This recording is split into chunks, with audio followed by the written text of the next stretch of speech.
मापनी। तो मापनी क्यों पढ़ते हैं, पहले इसके बारे में जानेंगे। जैसे मापनी पढ़ रहे हो, मापनी स्केल, जैसे कोई अगर बड़े शहर का नक्शा हमें ड्राइंग शीट पर बनाना हो तो हम कैसे बनाएंगे। वो तो उतना बड़ा रहेगा स्केल, उसका मेजर मतलब जो लंबाई होगा चौड़ाई होगा उतना तो हम अपने ड्राइंग शीट पर बना सकते नहीं। तो इसके लिए हमें मापनी की ज़रूरत पड़ी, मतलब स्केल की ज़रूरत पड़ी। तो हम इसमें क्या करते हैं, जैसे कोई बड़े साइज को हम क्या करेंगे, छोटे साइज में मतलब कोई माप ले लेंगे अनुपात में और उसको हम बना देंगे छोटा करके। जैसे कोई घड़ी का पार्ट है वो बहुत छोटा होता है और छोटा होता है तो उसको हम ड्राइंग शीट पर बना नहीं सकते हैं, बहुत छोटा होता है। तो इसके लिए हम क्या करेंगे, वो बड़ा फिगर बनाएंगे। तो इसको बोलेंगे कि इंक्रीजिंग स्केल। और जो बड़ी चीज़ें, जो कोई भी ऑब्जेक्ट है बड़ा है और उसको हम छोटा कर रहे हैं, छोटा माप में बना रहे हैं, तो उसको बोलेंगे रिड्यूसिंग स्केल।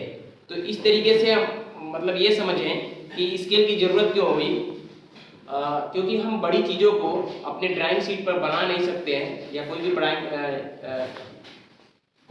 ड्राइंग मतलब प्लॉट हो, किसी ज़मीन का या किसी मकान का, किसी बिल्डिंग का स्ट्रक्चर बनाना हो ड्राइंग शीट पर, तो वो बनाना असंभव नहीं है उतना बड़ा। तो हम क्या करते हैं, अपना रिड्यूसिंग स्केल का यूज करके हम उस चीज़ को अपने ड्राइंग शीट पर बनाते हैं। ये आसानी हो जाता है। तो हम इसी प्रकार देखते हैं कि स्केल कितने टाइप के होते हैं। तो पहला है प्लेन स्केल, दूसरा डायगोनल स्केल, तीसरा वर्नियर स्केल और चौथा है कॉर्ड स्केल, पांचवा कंपैरेटिव स्केल और छठवा है आइसोमेट्रिक स्केल। लेकिन हमारे सिलेबस में सिर्फ दो ही है, तो हम सिर्फ दो ही पढ़ेंगे। पहला प्लेन स्केल है और दूसरा डायगोनल स्केल है। तो लेकिन आज हम सिर्फ एक ही पढ़ेंगे, अपना प्लेन स्केल। हाँ, इसके पहले हमें कुछ जानने की जरूरत है। जैसे कि हमने यहाँ पर लिख रखा है निरूपक भिन्न। तो निरूपक भिन्न मतलब इसको रिप्रेजेंटेटिव फ्रैक्शन। इसका मतलब ये हुआ कि निरूपक भिन्न क्या है। निरूपक भिन्न, ये भिन्न है। निरूपक भिन्न मतलब वस्तु की ड्राइंग में प्रदर्शित माप, वस्तु की ड्राइंग में प्रदर्शित माप अपान वस्तु की वास्तविक माप, वस्तु की वास्तविक माप। मतलब जो ड्राइंग शीट पे हमें प्रदर्शित करना है जो माप, वो वाला माप ले लेंगे, ठीक है। और अपान वस्तु की जो वास्तविक माप होगी उसको हम ले लेंगे। तो इन दोनों का अनुपात क्या कहलाता है, निरूपक भिन्न। निरूपक भिन्न को रिप्रेजेंटेटिव फ्रैक्शन बोलते हैं, शॉर्ट में हम आरएफ बोलेंगे, शॉर्ट में आरएफ बोलेंगे। तो ये देखते हैं RF equal to length taken of an object in drawing sheet upon actual length of the object. इसी चीज को मैंने इंग्लिश में लिख रखा है। अगर किसी को हिंदी में प्रॉब्लम हो रही हो तो इंग्लिश में, हिंदी इंग्लिश में प्रॉब्लम हो रही है तो हिंदी वाला कंटेंट देख लेंगे। तो फिर देखते हैं मापनी की लंबाई, लेंथ ऑफ स्केल।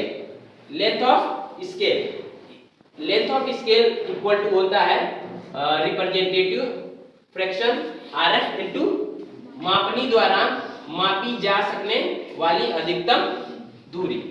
मापनी द्वारा मापी जा सकने वाली अधिकतम दूरी, यानी कि जो मापनी द्वारा हम जो भी स्केल ले रहे हैं उसकी अधिकतम दूरी कितनी लेंगे ये दर्शाता है। और आरएफ, ठीक है। और आरएफ निकालना हम जान ही गए। यहाँ से आरएफ के कैसे निकलेगा, वस्तु की ड्राइंग में प्रदर्शित माप, जो हम वस्तु की ड्राइंग में प्रदर्शित माप है उसको लेंगे अपॉन वस्तु की वास्तविक माप लेंगे। जैसे कि हम मान लेते हैं, जैसे आरएफ इक्वल टू हमारा अगर दे दिया है 1/60 दे दिया, मतलब 1/60। तो इसका मतलब हाँ, ये जो इसका जो यूनिट लेते हैं सेम लेंगे। अगर ये सेंटीमीटर में है तो ये भी सेंटीमीटर में होना चाहिए, अगर ये मीटर में है तो ये भी मीटर में होना चाहिए। ये चीज हमें ध्यान रखना है। यूनिट क्योंकि अनुपात है ये, तो अनुपात में सेंटीमीटर से सेंटीमीटर कैंसिल हो जाएगा, मतलब कोई यूनिट नहीं होता है। कहने का मतलब ये यूनिट लेस ही मान लो। लेकिन ये कब होगा, जैसे अगर हमारे क्वेश्चन में दे दिया है वस्तु की ड्राइंग में प्रदर्शित माप अगर सेंटीमीटर में दे दिया है और वस्तु की वास्तविक माप मीटर में दे दिया है, तो बहुत से बच्चे क्या गलती करते हैं कि ये वैल्यू पुट करेंगे इसमें और तुरंत कैंसिल करके अपना निकाल लेंगे। इससे हमारा क्या होता है, सवाल गलत हो जाता है। तो गलत होने के ज्यादा चांसेज है, इसलिए हमें यहाँ पर आरएफ निकालने के लिए ये सावधानी रखना पड़ेगा। ये आरएफ निकालने के लिए सावधानी हमें क्या रखना है कि जो हम वैल्यू रख रहे हैं तो वो सेम यूनिट का होना चाहिए, और सेम यूनिट रख के हम तब डिवाइड करेंगे। मैक्सिमम सॉल्व करने में हम सेंटीमीटर में ही लेंगे। मैक्सिमम जैसे मीटर है तो इसको भी हम क्या करेंगे, सेंटीमीटर में चेंज कर लेंगे। अभी कई लोगों को दिक्कत हो रहा होगा कि कंफ्यूजन होगा, 1 मीटर में कितना सेंटीमीटर होगा, डेसीमीटर होगा, डेकामीटर होगा, तो ये कंफ्यूजन आपका दूर हो जाएगा। अभी मैं एक छोटा सा ट्रिक बताऊंगा, उससे आप बस ट्रिक याद रखिए, बाकी मेजरमेंट याद हो या ना हो उससे कोई मतलब नहीं है। इस ट्रिक से आपका ये भी प्रॉब्लम सॉल्व हो जाएगा। तो ये टेंशन लेने की जरूरत नहीं है कि हम कैसे कन्वर्ट करेंगे, तो कन्वर्जन का कोई टेंशन नहीं है, ना ही रटने की जरूरत है।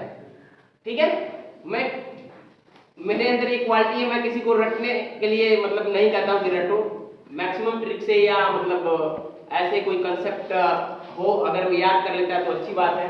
तो इस तरीके से ये सावधानी रखेंगे। तो इसका मतलब ये हुआ, जैसे अगर हम मान लेते हैं ये mm में ले लिया है, तो अगर ये mm है, ये क्या बोलते हैं mm है, तो mm में है, तो इसका मतलब ये हुआ अगर वस्तु की ड्राइंग में प्रदर्शित माप तो 1 mm है, तो उसकी माप क्या होगी, रियल में वस्तु की वास्तविक माप क्या हो जाएगी, 60 mm हो जाएगी। ठीक है, 60 mm हो जाएगी। इसका मतलब ये हुआ अगर ड्राइंग शीट पे अब कोई चीज हमारा 60 मतलब 60 mm है, 60 mm है, तो वास्तविक है उसकी लंबाई, लेकिन ड्राइंग शीट पे हम किस में प्रदर्शित कर रहे हैं, 1 mm में। इसका मतलब हुआ ये 1/60 का मतलब क्या हुआ, जो ड्राइंग शीट पर हम प्रदर्शित कर रहे हैं 1 mm प्रदर्शित कर रहे हैं, और जो वस्तु की वास्तविक लंबाई है वो 60 mm। तो इस तरीके से देखिए हम क्या देख रहे हैं, कोई चीज कोई ऑब्जेक्ट है वो रियल में कितना है, 60 mm का है, लेकिन हम किस में उसको कन्वर्ट कर दिए, 1 mm में कन्वर्ट करके अपने ड्राइंग शीट पर बना रहे हैं। इसीलिए मापनी का सवाल सॉल्व करते वक्त हमेशा हम उसके अपने ड्राइंग शीट पर आरएफ का मतलब आरएफ की वैल्यू लिखेंगे कि उसका माप कितना है, आरएफ की वैल्यू हमेशा दर्शाएंगे, बनाएंगे। हम अभी क्वेश्चन देखते हैं, क्वेश्चन आगे आएगा तो इसके बाद से हम क्वेश्चन देखते हैं। ठीक है, तो अभी हम क्वेश्चन देखते हैं। ठीक, अब क्वेश्चन देखते हैं, हम इसको मिटाते हैं, फिर अगला क्वेश्चन